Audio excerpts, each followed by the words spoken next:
to be who I am outside of who other people are constantly telling me to be? Because then you have to ask yourself, at what point do you get to be who you are? A lot of people suffer from stress. A lot of people suffer from burnout. A lot of people suffer from lack of balance. Don't let yourself get sucked in to arbitrary goal setting when you're happy with who you are. You've already determined, what you are and are not going to make space for. Be comfortable and confident in your ability to just be who you are and not always have to achieve because other people around you are doing that or telling you that's what's necessary.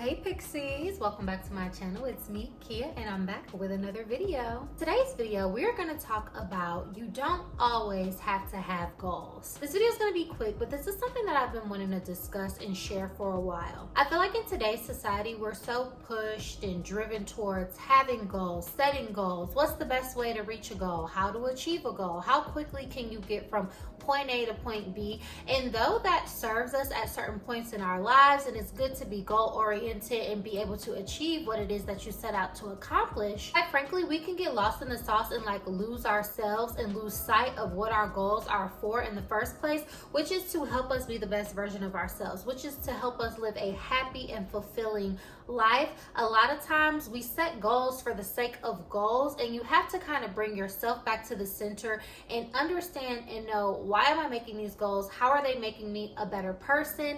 And if they're not helping to aid in your overall health, well-being, and happiness, maybe it's time for you to revisit your goals. So I just want to talk about that today. Don't forget to like this video, give it a thumbs up, and let me know in the comments, do you feel the pressure to have a chronic setting of goals mindset? Do you ever feel like you have to measure your goals against the goals of other people to feel valuable in settings? Let me know in the comments down below. It goes without saying that goal setting is very important, and it's good to, write things down, have a vision, know your direction of where you're going. Sometimes you can't accomplish things if you don't go into it with a plan. How are you going to execute? How are you going to get to where you want to go? And that's all fine and dandy. I feel like when, we get into school at a certain age, it's like, what do you want to be? Write down your goals, all of these different types of things.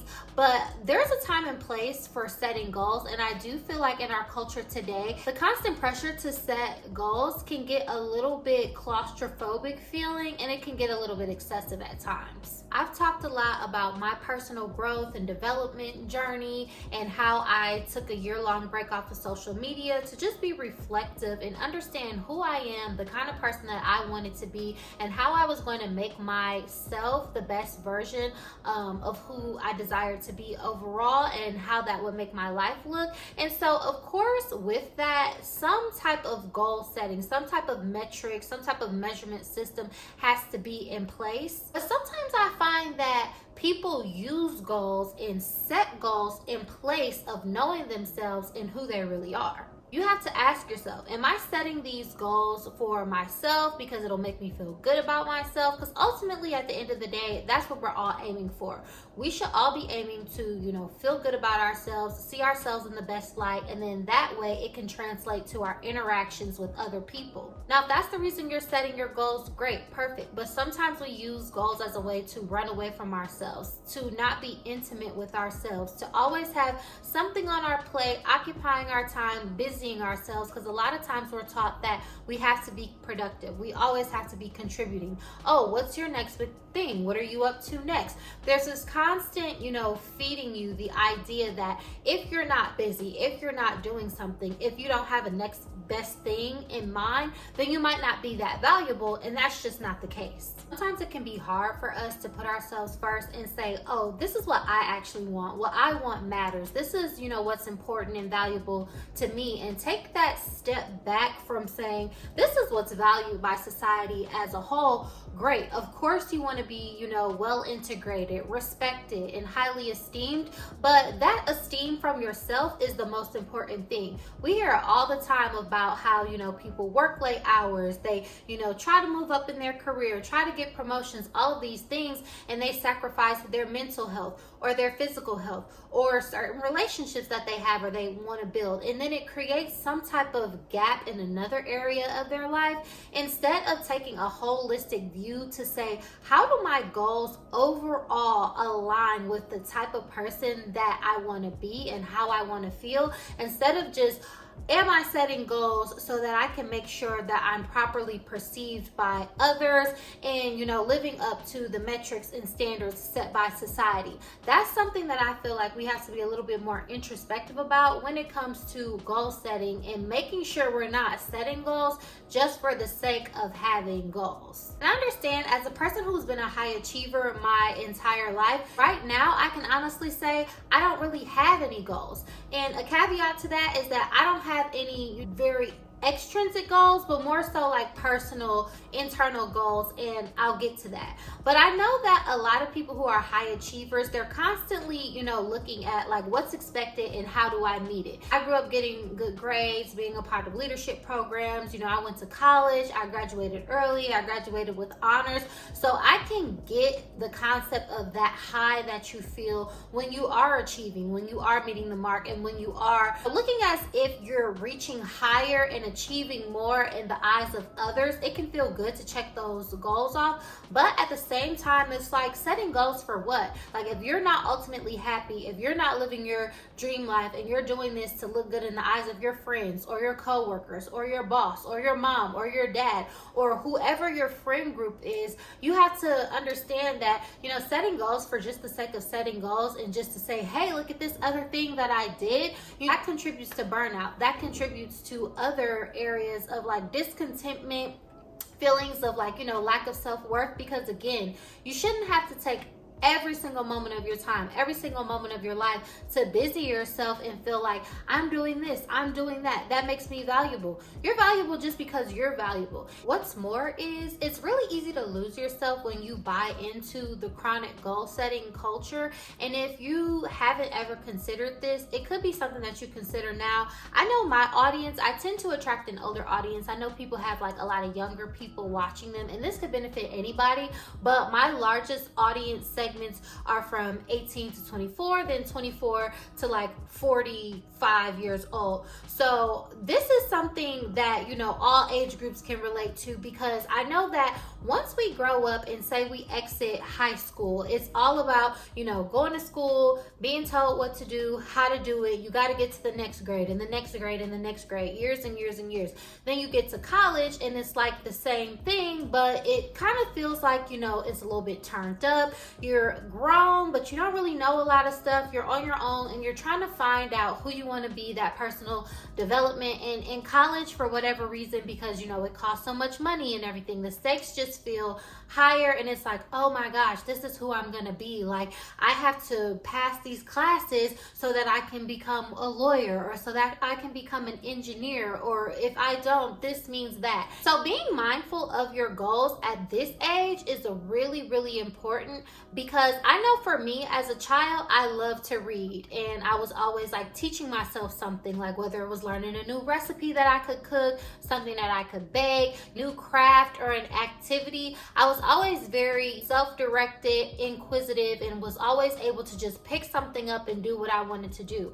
But as a result of like going through school and then college especially, that kind of like stunted my free spirit growth and my ability to say, this is what I want to learn. Because if you're taking 6 courses at the college level, you have like essays and papers and labs and group projects and presentations. It can be really time consuming, and you lose that muscle of literally just being able to say, well, what do I want to do? What do I want to learn? What interests me? Because of what happens here at that age, I know me, for example, I'm 26 years old. A lot of us at this age or post-college, kind of went through a little crisis of feeling like, well, what do I do next? What do I do now? How do I make that transition? I know I see a lot of people talking about like establishing hobbies, figuring out what you want to do, taking time for yourself. And that is kind of like the offshoot, or kind of like the balancing of what happened during those years in college when you really couldn't do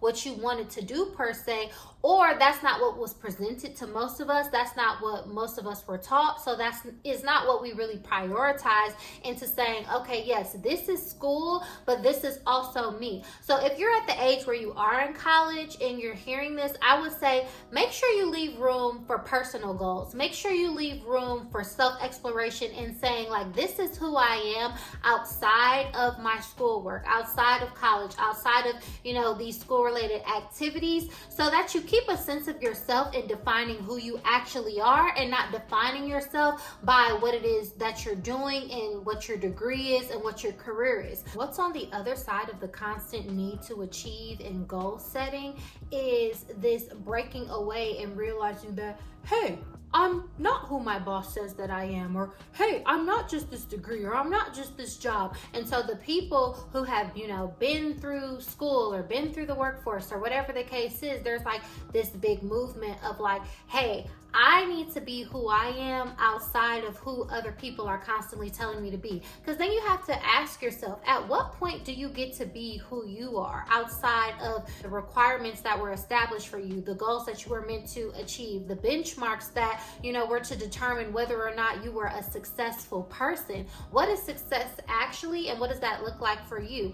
My version of success allows me to be able to do what I want, how I want to do it, explore who I want to be, and actually just be without having to always set goals that align me to what society wants or comparing myself to, the next person. If you're able to maintain that balance, like as you're going through school, as you're growing up, to say like, this is who I am and this is what I'm doing, and, kind of holding space for the two of them, but not making one more bigger than the other, then you will be able to, have a more balanced life, and you won't have to have this whole rebranding, reinventing, kind of thing of who you are. It will be a natural transition of saying like, okay, now I can get back to the things that I like. Now I can get back to some of the things that I enjoy, because sometimes it is not always easy to have that balance.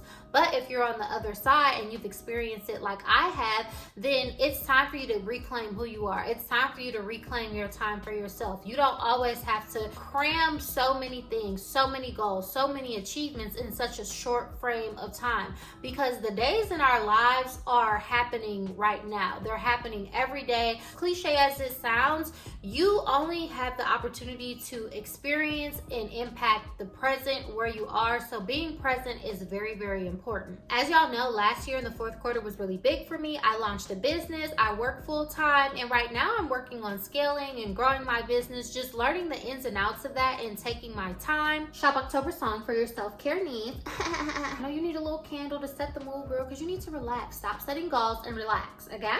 But one thing taking a year-long break off of social media has taught me and almost like spoiled me too is the fact of constantly reevaluating, reassessing, and being able to say like, who am I? What do I want? And what is important to me? And how am I making sure, that I'm happy, that I'm rested, that I'm just doing the things that I want to do outside of what's expected for me? Because people are always going to have expectations for you. And sometimes you have expectations for yourself, but you cannot let arbitrary goal setting sneak in and just like rob you of your whole life and your whole experience. It's also okay to change your mind. I always say this because sometimes we set goals, and because we feel like we don't want to be a quitter and we don't want to stop something that we've already started, that we're afraid to, abandon those goals for the betterment of ourselves and our greater good. And it's okay to change your mind. And just because you set a goal and decide to, not follow through with it because there's something else better for you, that doesn't make you a failure or anything like that, because sometimes we put ourselves in boxes and make ourselves prisoners to the goals or the commitments that we set for ourselves. Sometimes you have to be mindful of the people that you're around as well, because we live in such a goal-oriented society. People literally don't mean any harm by it, but I've definitely found myself in situations where everyone's sitting around talking about their next big thing, their goals, and it's almost like a goal context. People want to put goals on top of goals. Like, what's your goals? Well, I'm going to do this and I'm going to do that. And sometimes it's easier to say, a few things of what you're working on or what you hope to achieve or whatever the case case is, but don't let that bring anxiety in the back of your head of like, oh my gosh, I'm not doing enough. Because the truth is, a lot of people suffer from stress. A lot of people suffer from burnout. A lot of people suffer from lack of balance. Don't let yourself get sucked in to arbitrary goal setting when you're happy with who you are. You've already determined, what you are and are not going to make space for. Be comfortable and confident in your ability to just be who you are and not always have to achieve because other people around you are doing that or telling you that's what's necessary. People go their whole lives setting goals, achieving goals without being happy, and that's because it's not really about the goal itself or the achievement. It's about who you get to be as a result, or who you get to become along the way, along the journey. And if you're not becoming who you want, enjoying your life, and like really resonating like with who you are as a result of these goals that you're setting, then it could be time to revisit what those goals are and just reassess. One final tip I would say is always have your own personal goals. Like one of my goals that is just a benchmark that I constantly have is to just know myself more, get closer to myself, asking myself, well, what do you want? What do you want to do? Are you happy? Like, is this aligned for you right now? And just making sure that I am, going towards being my best self. And like, who's the goal for? First and foremost, always make sure it has something to do with bringing out the better version of you or the better version of yourself, and not just focus on how you'll be perceived as a result of achieving a certain goal. So that's what I wanted to say. Allow yourself to chill. Allow yourself to just truly be happy with where you are. Sometimes you have to stop and smell the roses, take a step back, and just enjoy where you are and be okay with that. And then if there comes more time or space for goals to be set, just let it happen and occur naturally. But make sure you're always keeping your personal interests in your health and well-being at the forefront. Again, don't forget to like, comment, and subscribe to this video. Let me know in the comments, does this topic resonate with you? Do you find yourself setting goals for the sake of setting goals because you feel like it'll make you look good in the eyes of others? Or do you use goal setting as a sort of a distraction from, really being introspective and really just sitting with yourself? Let me know in the comments down below. Thank y'all for tuning in and chatting with me, and I will catch y'all in my next video. Bye.